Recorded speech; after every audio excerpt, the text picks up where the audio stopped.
देखिए अब ये फर्स्ट वाली स्थिति हमारी पूरी हुई। इसके बाद में सेकंड नंबर की स्थिति को हम देखते हैं। जब वस्तु अनंत हो तो उसके बारे में हमने देखा। हम देखते हैं कुछ और थोड़ा पास में लेकर के आएंगे नंबर 2 पे। नंबर दूसरी वाली बात है कि जब वस्तु सीमित दूरी पर हो। जब वस्तु सीमित इसलिए ले रहे हैं क्योंकि हम अलग अलग पोजीशन पर वस्तु को रख करके देखेंगे तो कुछ अलग प्रकार की विशेषता को देखने को नहीं मिलेगी। इसलिए हम केवल एक सीमित दूरी पर लेंगे कि जब वस्तु सीमित दूरी पर हो। जब वस्तु सीमित दूरी पर हो, यदि वस्तु हमारी सीमित दूरी पर होती है तो उस स्थान पर हमारा प्रतिबिंब का निर्माण कौन सी जगह पे होगा। प्रतिबिंब का निर्माण जब होता है तो हम जो प्रकाश किरणों को लेकर के आते हैं ना, हमारे नियमों से ला रहे हैं। मैंने आप लोगों को तीन नियम लिखवा रखे हैं। किसी ने नियम नहीं लिखे हो तो आप लोग मेरे से दोबारा पूछ सकते हो और किसी दूसरी कॉपी में से कहीं दूर जगह से आप लोग उसमें भी देख सकते हो। पीछे वाले वीडियो में देख सकते हो कि कहां पर मैंने नियम पढ़ा रखे हैं। देखो जब वस्तु सीमित दूरी पर, हम यहाँ पे एक फोकस बिंदु F बना देंगे या फोकस बिंदु F बना देंगे, लेकिन ऐसा नहीं है कि फोकस बिंदु F पर ही वस्तु को रखेंगे। हम कहीं भी रख सकते हैं, हमारे जहां इच्छा हो वहां पे मैंने वस्तु को रखा। अब ऐसा नहीं वस्तु को इसके ऊपर रख दो, या इच्छा की हमारी, या इच्छा की बात नहीं है। इच्छा की बात कहां की है? इधर की। हमको किस पे वस्तु रखनी है? मुख्य अक्ष पर ही वस्तु को रखनी है। यहाँ पे लिखेंगे मुख्य अक्ष। मुख्य अक्ष पर वस्तु प्रति, मान लो मैंने यहाँ पर हमारी वस्तु को रख दिया इस स्थान पर, ये हमने वस्तु को रख दिया। अब यहाँ पे वस्तु को रखने के बाद मैं देखना चाह रहा हूँ इसका प्रतिबिंब का निर्माण कहाँ होगा। देखो यहाँ पर मैं वस्तु को रहूंगा तो मैं जानते कि प्रकाश किरण कहाँ पे जाएगी? अवतल लेंस की तरफ जाएगी। और अवतल लेंस क्या करता है? प्रकाश किरणों को फैलाता है और फैलाएगा। मैंने बताया था कि मुख्य अक्ष के समांतर प्रकाश किरण आती है तो फोकस बिंदु F से गुजरती हुई प्रतीत होती है। तो यह फोकस बिंदु F से गुजरती प्रतीत होगी। आप लोग इसका बिल्कुल सीधा बनाएंगे। यहाँ से फोकस बिंदु F से गुजरती प्रतीत होगी इस प्रकार से। फोकस बिंदु F से गुजारना है, हमने गुजारा पहली चीज। तब एक और नियम और लगाएंगे। वो दूसरा नियम क्या है? ये तो हमने इस प्रकार से गुजार दी। अगर प्रकाश किरण, यदि प्रकाश किरण यहाँ से इस फोकस बिंदु F पर मैं आपतित कर रहा हूँ, ये वाली प्रकाश किरण इस फोकस बिंदु F पर भी आपतित हो सकती है। मैंने नियम में बताया था, कैसे बताया था? देखो यहाँ पे मैंने एक अवतल लेंस इस प्रकार से बनाया था पहले, कहीं न कहीं वो यहाँ फोकस बिंदु F यहाँ ले लिया, या फोकस बिंदु F ले लिया, तो यहाँ से कोई प्रकाश को फोकस बिंदु F प्राप्त करवाऊंगा इस पे, तो यहाँ से मुख्य अक्ष के समांतर हो जाती है। इस बात को मैंने बताया। अगर फोकस बिंदु F पर कोई प्रकाश किरण आपतित होती है तो ये फोकस बिंदु F प्राप्त हो रही है तो मुख्य यहाँ से अपवर्त होकर के मुख्य अक्ष के समांतर हो जाती है। वैसे ही यहाँ पे होगा। अब ऐसे नहीं ला रहे हैं, अपन कैसे ला रहे हैं? इधर से, ये वस्तु से ला रहे हैं, इधर से, यहाँ से। तो यहाँ से अगर मान लो कोई प्रकाश की किरण यहाँ पे फोकस बिंदु F प्राप्त होगी तो वह मुख्य अक्ष के समांतर हो जाएगी। अगर हम इसको पीछे को बढ़ाएंगे इस तरीके से तो ये दोनों प्रकाश की किरण कहीं जा करके आपस में मिलती है। ध्यान देना। चित्र कैसे बनाया मैंने आपको? ये चित्र कि अगर मान लो मुख्य अक्ष के समांतर आती है तो फोकस बिंदु F से गुजर जाती है। पीछे को बढ़ा दो। यदि प्रकाश किरण फोकस बिंदु F प्राप्त इस पे होगी तो मुख्य अक्ष के समांतर हो जाती है। और इसको हम पीछे को बिल्कुल सीधी बनाएंगे तो ये दोनों प्रकाश किरण इस स्थान पर आकर के मिलती है। तो ये हमारे प्रतिबिंब का निर्माण हो जाएगा। वस्तु तो ये है, आइए प्रतिबिंब का निर्माण होगा। अब प्रतिबिंब का निर्माण किस प्रकार से होगा वो देखिए। हम इसकी स्थिति के बारे में देखेंगे। अधिकतर एग्जाम ये वाली स्थिति को पूछते हैं कि इसमें थोड़ी हमको दिक्कत आती है। हराने की कोई बात नहीं है। हमारे पहले वाला नियम और दूसरे वाला नियम लग रहा है। पहला नियम कौन सा लग रहा है कि अगर मुख्य अक्ष समांतर आती है तो फोकस बिंदु F गुजर जाती है। दूसरी चीज क्या है? अगर प्रकाश में फोकस बिंदु F प्राप्त होती है तो मुख्य अक्ष समांतर हो जाती है। दोनों को पीछे को ले आओ, जहां पर मिलेगी वहां पर हमारे प्रतिबिंब का निर्माण हो जाएगा। अब देखते हैं कि प्रतिबिंब किस प्रकार से होगा, उसकी बातें देखते हैं। कि प्रतिबिंब जो हमारा होगा कि वो कहां पे होगा? एक बात और है कि अवतल लेंस में वस्तु कुछ सीमित दूरी पर रखी हुई है ना, तो प्रतिबिंब का निर्माण हमेशा फोकस बिंदु F और अवतल लेंस के मध्य में ही होता है। एक विशेषता है इसकी कि जो अवतल लेंस से प्रतिबिंब बनते हैं, यदि वस्तु सीमित दूरी पर रखी हुई है तो तो फोकस बिंदु F और अवतल लेंस के मध्य में उसकी प्रतिबिंब का निर्माण होता है। चाहो तो साइड में इस बात को लिख सकते हो, ठीक है ना, आप लोग नोट में डालेंगे। अब प्रतिबिंब की स्थिति के बारे में देखेंगे कि प्रतिबिंब कहां बनेगा, अवतल लेंस जो है फोकस, अवतल लेंस जो है फोकस बिंदु F के मध्य, ठीक है, पहली चीज। दूसरी चीज, ये आभासी होगा कि वास्तविक होगा। मैंने एक बात बता रहा कि आभासी कहां बनता है, जहां पे हमको प्रकाश की किरण मिलती हुई प्रतीत होती है। यहाँ पे मिलती हुई प्रतीत हो रही है दोनों पीछे की ओर, ये वास्तव में जाकर के कट थोड़ी रही है, वास्तव में जाकर के मिल थोड़ी रही है, ये एक आभास हो रहा है हमको। यहाँ पे लिखेंगे आभासी। अब देखो एक दो चीज होती है, मैं आप लोगों को बता रहा हूँ, पहले दो बातें लिख देता हूँ। आभासी होगा और प्रतिबिंब का आकार होता है वस्तु से छोटा। अवतल लेंस जो प्रतिबिंब का निर्माण होगा वस्तु से छोटा होगा और ये बनेगा सीधा। मैं एक बात बता रहा था कि यहाँ पे एक शब्द काम में आया है आभासी, एक आभासी आया है और एक शब्द और काम में लेते हैं, इसको बोलते हैं काल्पनिक। कि दो चीज होती है, एक तो होता है आभासी और एक होता है काल्पनिक।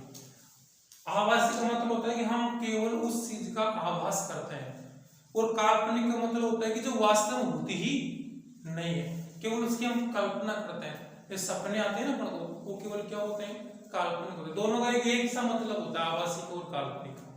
देखो हम कई संख्याएं पढ़ते हैं, जैसे अंडर रूट में, अंडर रूट के अंदर कोई संख्या आ गई माइनस का 1, ये संख्या क्या है, काल्पनिक संख्या है। ऐसे बोलते हैं कि बहुत सारी अगर कोई संख्याएं इस प्रकार की है, अंडर रूट के अंदर माइनस वाली संख्या है, इसका कोई महत्व ही नहीं है, तो ये संख्या काल्पनिक होती है। मैं एक बात मैं मेरे हिसाब से एक मेरे एक्सपीरियंस से बोलना चाह रहा हूँ कि जितनी सारी दुनिया में माइनस ऋणात्मक संख्या होती है, नेगेटिव जो ऋणात्मक संख्याएं होती है, वो सारी की सारी संख्याएं काल्पनिक संख्या ही होती है।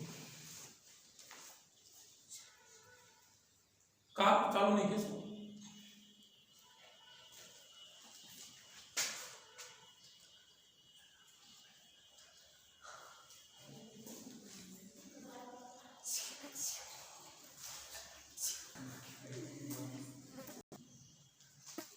मैं बता रहा था काल्पनिक और आभासी। जो काल्पनिक का मतलब होता है जो ऋणात्मक संख्या होती है ना, इसका मतलब नहीं होता, वे काल्पनिक होती है। या हम चित्र संबंध की बात करने से काल्पनिक शब्द काम में नहीं लिखेंगे, कौन सा काम में लेंगे, आभासी। ऐसा नहीं कि आप लोगों ने काल्पनिक लिख दिया। काल्पनिक एक सुविधा के लिए अटपटा शब्द लगता है। यहाँ पे जब प्रतिबिंबों की बात होगी और केवल आभासी शब्द काम में लेंगे, अगर संख्याओं की बात होती है काल्पनिक काम में लेते हैं। समझ में आया? काल्पनिक मैंने कहा माइनस के 3 किलोमीटर चल करके आया, कि वास्तव में बात सत्य है। माइनस में आप बोल सकते हो कि माइनस के 3 फीट।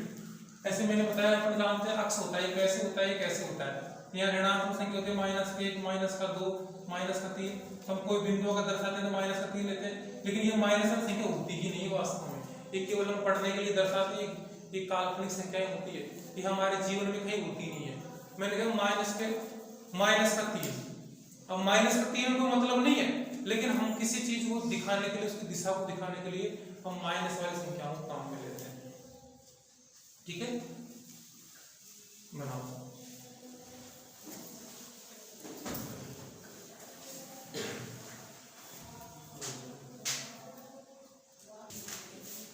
देखो ये लेंसों से संबंधित हमारे जो बिंब प्रतिबिंब बनाने की बात पूरी हुई, और इसके बाद हम एक नई चीज और पढ़ने वाले हैं। लेंस से संबंधित नई वो चीज है, हम आप लोगों को बताएंगे, और बहुत आसान सी चीज है। वो कौन सी है? देखो आगे एक बिंदु पढ़ेंगे अपन, उसको बोलते हैं चिन्ह परिपाटी के नियम। चिन्ह परिपाटी के नियम। वो चिन्ह परिपाटी के नियम क्या है, आप लोगों को रटने की जरूरत नहीं, मैं समझा दूंगा, वो हमेशा आप लोगों को समझ में आएगा ना। क्योंकि चिन्ह परिपाटी के नियम जो होते हैं, वो हम जो सवाल हल करेंगे ना इस पाठ से संबंधित, लेंस से संबंधित, दर्पण संबंधित, उन क्वेश्चनों को हल करने में चिन्ह परिपाटी के नियम को पढ़ना हमारे लिए जरूरी है। कि चिन्हों का उपयोग करके हम पढ़ेंगे तो कैसे। चिन्ह परिपाटी के नियम में कहता है कि चाहे लेंस कोई सा भी हो, जैसे हमने कोई एक लेंस बना लिया, जैसे मैंने लेंस बना लिया उत्तल लेंस, एक मैंने लेंस बनाया, इसको बोलेंगे अपन उत्तल लेंस।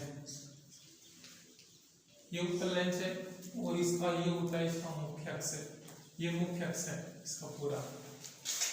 हम चिन्ह परिपाटी के नियम देख रहे हैं, क्या होता है ये चिन्ह परिपाटी का नियम ये कहता है कि आप जब कहीं पर भी वस्तु को रखते हो, मैंने मान लिया कि मैंने वस्तु यहां पर रखी हुई थी, मैंने वस्तु यहां पर रख दी, तो लेंस से इस लेंस से इस बाईं ओर वस्तु रखी हुई है, तो यहां से वस्तु से लेंस की ओर कोई प्रकाश किरण जाएगी, तो प्रकाश किरण की दिशा ये होगी।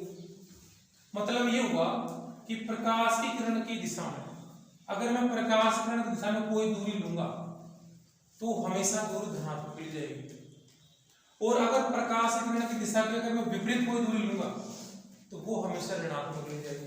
वो कैसे? ऐसे मैंने कहा कि इस लेंस से ये हमारी जो ये वस्तु रखी हुई है वो 30 सेंटीमीटर दूरी पर है, ये ऐसे मैंने मान लिया ये 30 सेंटीमीटर दूरी पर वस्तु रखी हुई है, तो मैं सवालों को हल करूंगा ना, तो उस जगह पे मैं इसको लिखूंगा -30 सेंटीमीटर। ये माइनस का चिन्ह दर्शा रहा है कि माइनस का संख्या नहीं है, जैसा कि ये दिखाना चाह रही है कि जो आपने 30 लिया है माइनस का वो उत्तल लेंस के बाईं ओर है। ये ऐसे बोल सकते हैं कि आपतित प्रकाश की किरण के विपरीत दिशा में हमारी वस्तु रखी हुई है। ये चिन्ह इस बात को दर्शाएगा कि माइनस का 30 नहीं है, केवल किसको दर्शा रहा है कि आपका जो उत्तल लेंस है, जो उत्तल लेंस हो चाहे अवतल लेंस हो कोई सा भी, उसके इस तरफ मतलब आपको प्रकाश किरण के विपरीत दिशा में हमारी वस्तु रखी हुई है, तो उसको आप माइनस चिन्ह के साथ में दर्शाओगे। कहने का मतलब ये होगा कि मैं यहाँ पर इस बात को लिख सकता हूं कि आपतित प्रकाश की किरण की दिशा के, आपतित प्रकाश की किरण की दिशा के विपरीत दूरी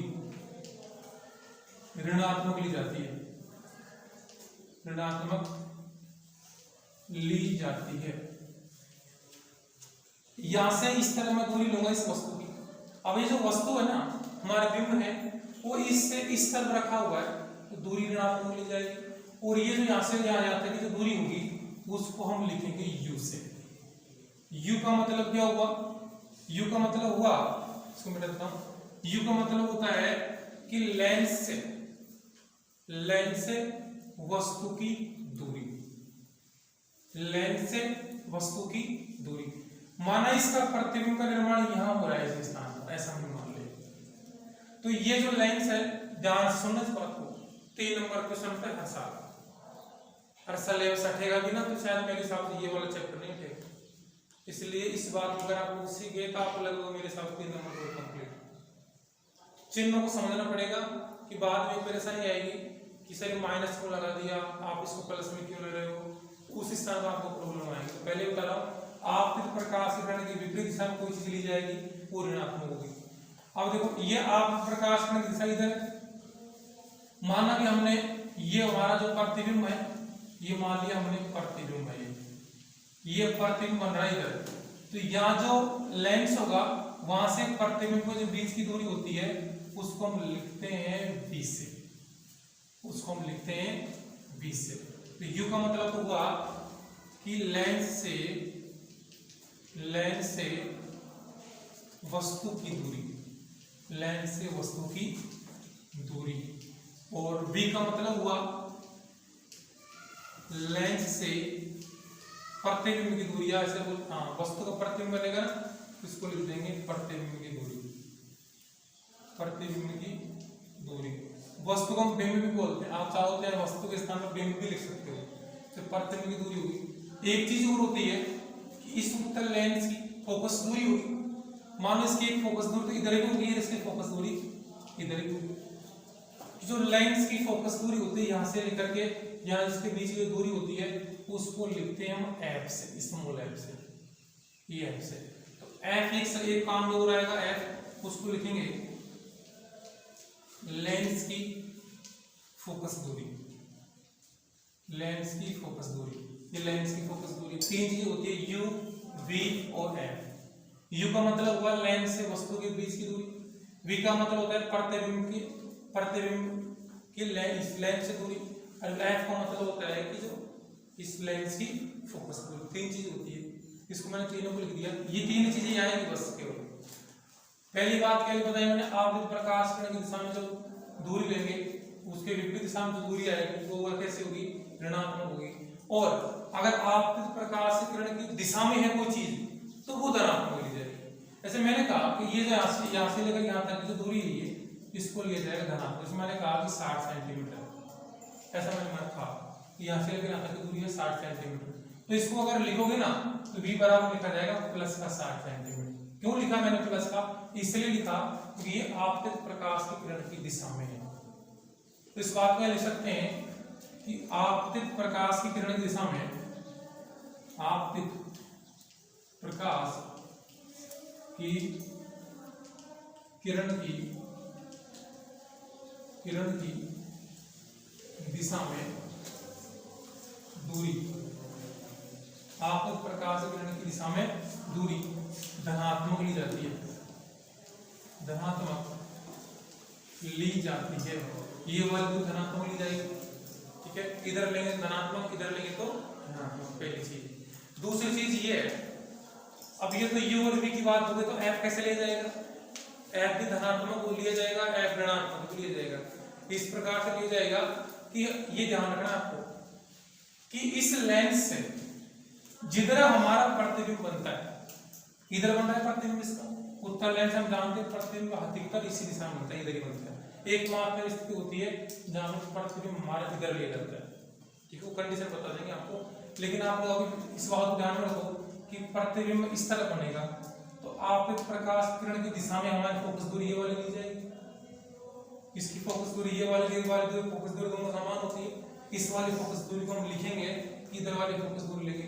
अगर इधर वाली फोकस दूरी इधर से इधर मापेंगे तो प्रकाश किरण आपतित प्रकाश किरण दिशा में ही, अगर आप प्रकाश किरण दिशा में जो है तो उसको हम धनात्मक लेंगे। ऐसी स्थिति कैसे लेंगे, धनात्मक। अगर हमारा प्रतिबिंब इधर बनता तो हमारी फोकस दूरी ऋणात्मक ली जाती। अब इस टाइम प्रतिबिंब इधर लिया जा रहा है, आपतित ये फोकस दूरी इधर ले रहे हैं तो आपतित प्रकाश किरण की दिशा में है, आपतित प्रकाश की दिशा में, इसलिए हमारी फोकस दूरी धनात्मक ली जाएगी। जिधर प्रतिबिंब बनेगा हमको फोकस दूरी उधर की ही लेनी है। प्रतिबिंब अगर इधर बनता तो हमारी फोकस दूरी इधर वाली लेते और आपतित प्रकाश की किरण के विपरीत दिशा में, विपरीत दिशा में होते ही फोकस दूरी का मान कैसा होता, ऋणात्मक हो जाता, नेगेटिव चिन्ह के साथ उसको लिख देते। लेकिन हमारा प्रतिबिंब अगर मान इधर बनता है तो आपको फोकस दूरी इधर की लेनी पड़ेगी। अब इधर की ली तो आपतित प्रकाश किरण की दिशा में आने की वजह से इसका मान कैसे धनात्मक हो जाएगा। कुछ आया समझ? मैंने तीन चीज बताई। पहली चीज तो फर्स्ट नंबर की मैंने बताई है कि u का मान कैसे लेंगे। आप लोगों को ध्यान रखना है कि u और v f जिनका मान होगा वो हमेशा आपतित प्रकाश की किरण की दिशा के अनुसार ही होगा। आपतित प्रकाश की किरण की दिशा में अगर वो चीजें आ रही है, उस दिशा में अगर माप ली जा रही है वो धनात्मक, अगर उसके दूसरी तरफ विपरीत तरफ अगर मान लो मान आ रहा है तो वो चीजें हमारी ऋणात्मक ली जाएगी। अब आपको लोग इस बात को ध्यान रखना है। दूसरी चीज ये है कि अगर मुख्य अक्ष के, ये मुख्य अक्ष पूरा उसके ऊपर की तरफ से मान रखा, ये जो बिंब है वो 5 सेंटीमीटर लंबा है, ये बिंब है वो 5 सेंटीमीटर लंबा है, तो मुख्य अक्ष के ऊपर की ओर अगर ऊंचाई ऊपर की ओर है तो आपको ऊंचाई धनात्मक लेनी है। अगर मुख्य अक्ष के नीचे की ओर कोई चीज बन रही है तो हमको ऊंचाई है उसकी जो ये लंबाई बनेगी वो हमको ऋणात्मक लेनी है। जैसे मैंने कहा कि ये 3 सेंटीमीटर का है, हमारा बिंब कितना है 3 सेंटीमीटर का, तो आप लोगों को 3 सेंटीमीटर नहीं लिखेंगे अपन लिखेंगे प्लस का 3 सेंटीमीटर। अगर ये प्रतिबिंब बन रहा है, ये प्रतिबिंब मैंने कहा कि 5 सेंटीमीटर बन रहा है, तो आप लोगों को लिखना पड़ेगा माइनस का 5। क्यों माइनस का 5 नहीं है? माइनस का 5 कोई लंबाई होती है किसी चीज की, माइनस में होती नहीं है। लेकिन हम चिन्ह किसको दर्शा रहे हैं, किसी तरह दर्शा रहे हैं चिन्ह को, क्योंकि ये मुख्य अक्ष के नीचे की ओर बन रही है, हमारा प्रतिबिंब उल्टा बन रहा है, इस बात को रिप्रेजेंट करेगा माइनस का चिन्ह। समझ में आया? तो इतना सा आप लोग लिखिए अगर फिर भी आप लोगों को समझ में नहीं आए, तो एक बात ध्यान रखो आप, वो ये हम जानते हैं अक्ष बनाते हैं, ये ऐसे अक्ष बनाते हैं, ये तो एक्स अक्ष होता है, ये वाई होता है, ये माइनस का एक्स होता है, ये माइनस का वाई होता है। इसको मान लो मुख्य अक्ष, इसके ऊपर की ओर लेंगे कोई दूरी धनात्मक, इसके नीचे की ओर कोई दूरी लेंगे तो ऋणात्मक। समझ आया? ये वाई एक्स है, इस वाई एक्स मान लो इधर लेंगे तो ऋणात्मक, इधर लेंगे तो धनात्मक। हम इससे भी सीख सकते हैं, लेकिन ये कुछ कंडीशन में फेल हो जाता है। वो कौन सी कंडीशन होगी? यदि प्रतिबिंब हमारा इस वस्तु की ओर बन गया, जिधर प्रतिबिंब बनेगा हमको फोकस दूरी उधर की ही लेनी है। चलो इसको बनाओ, इसके बाद में हम लोग आगे चर्चा करेंगे।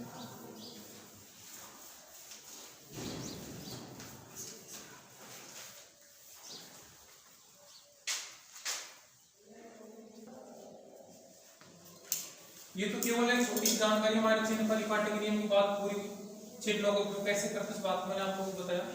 ठीक है, और अब एक चीज और है मैं बता रहा हूं आपको, वो है लेंस सूत्र। लेंस सूत्र, लेंस सूत्र क्या है? देखो लेंस फॉर्मूला, लेंस सूत्र का मतलब ये होता है कि कोई भी लेंस चाहे अवतल हो चाहे वो उत्तल हो, लेंस किसी प्रकार का हो तो उसमें u, मैंने बताया था कुछ पहले, u का मतलब होता है लेंस से बिंब की दूरी, लेंस से बिंब की दूरी पर वो u दिखा रहा है। एक बताया मैंने v का मतलब होता है कि लेंस से प्रतिबिंब की दूरी,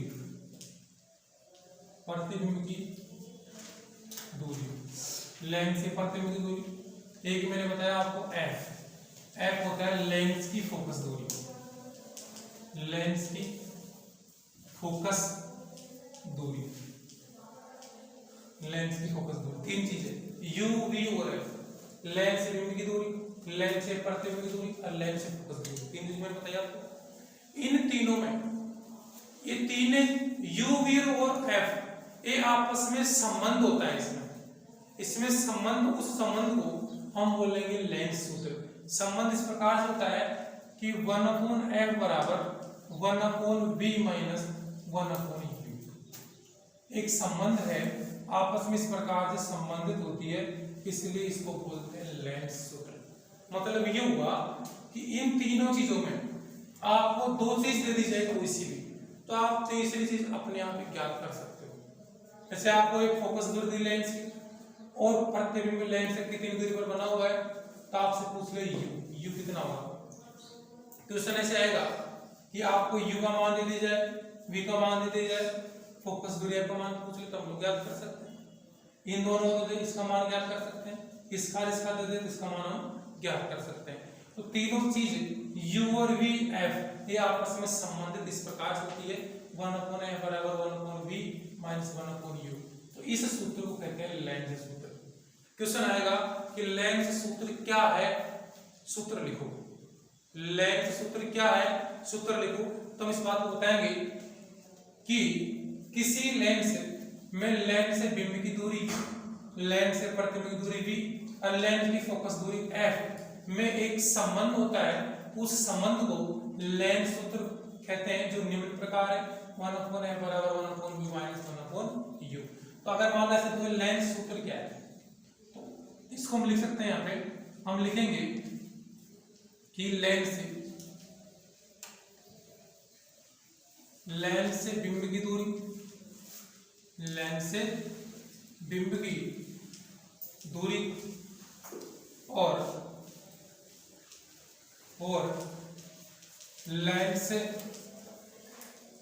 प्रतिबिंब की दूरी, लेंस से प्रतिबिंब की दूरी इसको लिख देंगे v, और लेंस से बिंब की दूरी को लिख देंगे u से। आप यहाँ लिख सकते हैं u, प्रतिबिंब की दूरी में ये कुछ नहीं लगे, बिंब की दूरी y, लेंस की फोकस दूरी,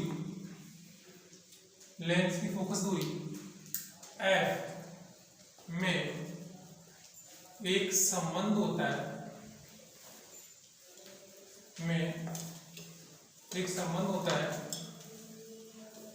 उसे लेंस सूत्र कहते हैं, लेंस सूत्र कहते हैं। ये लेंस सूत्र है, ठीक है।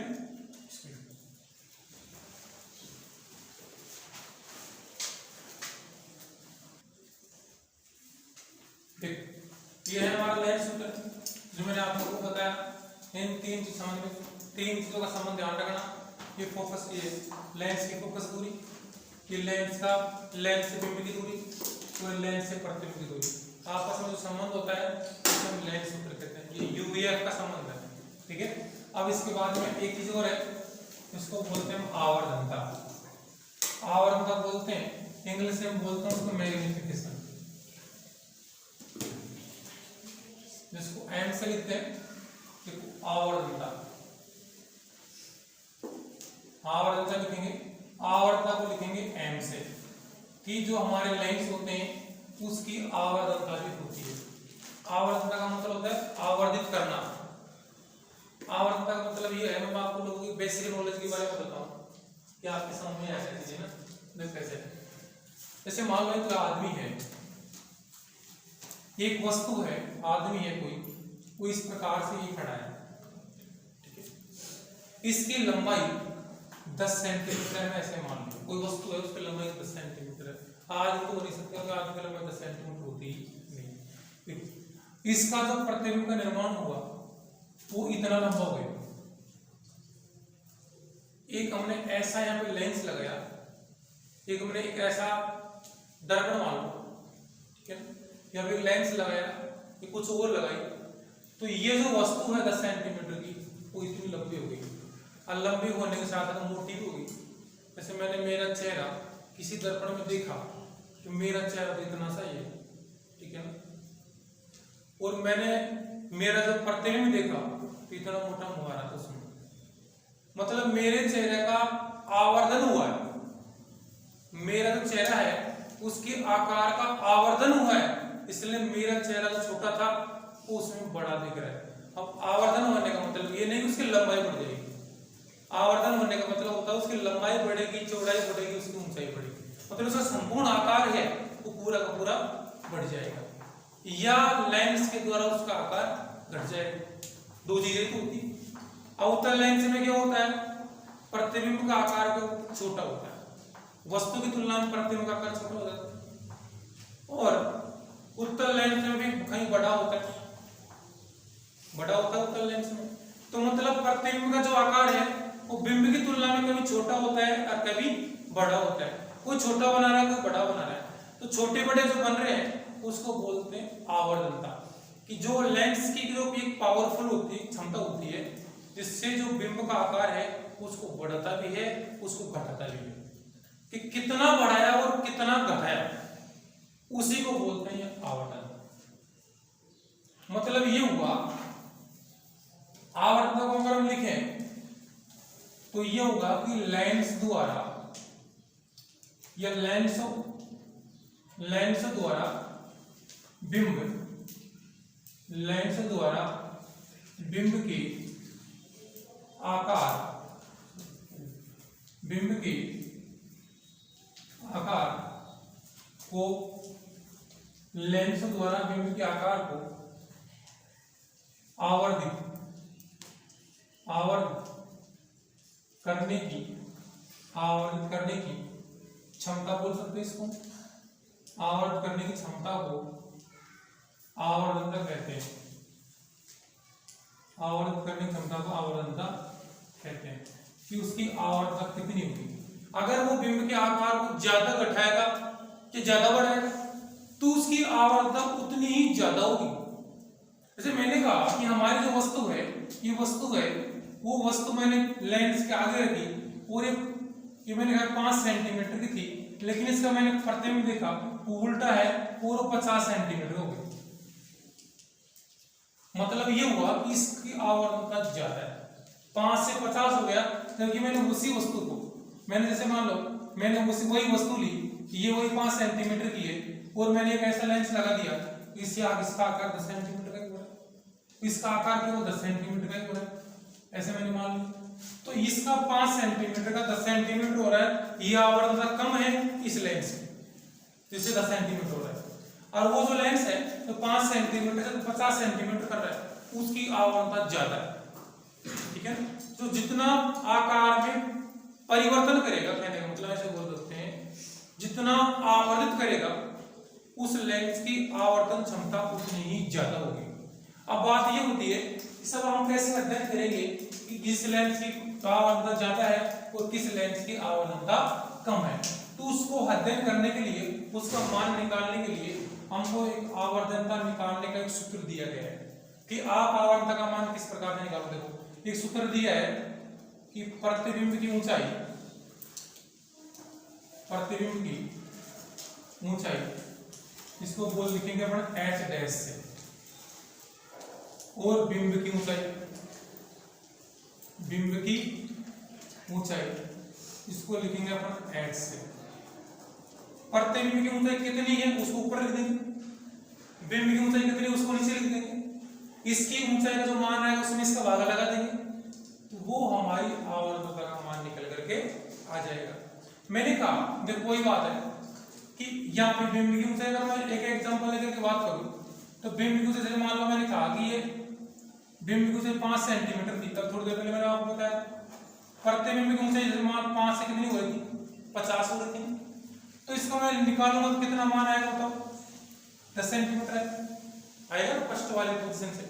भाई जो 5 सेंटीमीटर की वस्तु थी वो आवर्धित होकर लेंस से 50 सेंटीमीटर की हो गई थी, तो मैं इसका वैल्यू यहाँ रखूंगा, इसमें h डैश का मतलब 50, बिंब की ऊंचाई कितनी है 5, इसका से भाग लगाऊंगा 10 है। अगर हम दूसरी वाली स्थिति की बात करूं, बिंब की ऊंचाई तो वही 5 थी, लेकिन लेंस से उसका आवर्तन कितना हुआ था 10, तो 5 का भाग अगर 10 में लगाऊंगा कितना आएगा 2 सेंटीमीटर। इसकी आवर्तन क्या है कम, इसकी आवर्तन क्या है ज्यादा है, ठीक है। तो जो लेंस जिस वस्तु के आकार में जितना उसको घटाएगा वो जिसका जितना बढ़ाएगा उसकी आवर्तनता उतनी ज्यादा होती है, और जो लेंस इसके आकार को कम परिवर्तित करता है, कम आवर्तित करता है, उसकी आवर्तनता उतनी ही कम होती है। मेरे हिसाब से बात आप लोगों को समझ में आई होगी। लेकिन एक बात हो रही कि सब हमको एग्जाम में या कोई भी और अन्य आदमी अगर प्रतिबिंब की ऊंचाई नहीं दे, बिंब की ऊंचाई भी नहीं दे, तो इसकी जगह एक रास्ता और है आवर्तनता निकालने का। वो रास्ता ये है कि आप लोगों को अगर ये मान नहीं देना तो आप लोगों को बिंब की लेंस से प्रतिबिंब की दूरी और लेंस से बिंब की दूरी ये तो मिलेगा। अगर ये दिया हुआ है तो लेंस से बिंब की दूरी v और लेंस से प्रतिबिंब की दूरी u, इसको यहाँ पे लिख दोगे, जिससे भी हमारी आवर्तनता का मान निकल करके आ जाएगा। इससे भी हम इसका मान निकाल सकते हैं आवर्तनता, समझ में आया। तो आप लोग चाहे ये लिख दो चाहे ये लिख दो, दोनों का मतलब ये कि हमारे क्या निकल करके आएगी आवर्तनता। क्वेश्चन आएगा कि आवर्तनता किसे कहते हैं, आवर्तनता किसे कहते हैं, तो हमें बताना पड़ेगा कि लेंस द्वारा बिंब के आकार को आवर्धित करने की क्षमता को आवर्तनता कहते हैं। ऐसे हम लिख सकते हैं, इसकी दूसरी परिभाषा बना करके हम बोल सकते हैं कि किसी को प्रतिबिंब की ऊंचाई और बिंब की ऊंचाई के अनुपात को आवर्तनता कहते हैं। ऐसे बोल सकते हैं, अनुपात तो है, ऐसे बोल सकते हैं बिंब की लेंस से दूरी वह नहीं, ये ऊपर क्या है प्रतिबिंब है ना, प्रतिबिंब की लेंस से दूरी और बिंब की लेंस से दूरी के अनुपात को आवर्तनता कहते हैं। चाहे ये लिख दो चाहे ये लिख दो, मान वही आता है सेम, ठीक है। आप लोग नोट कर सकते हो।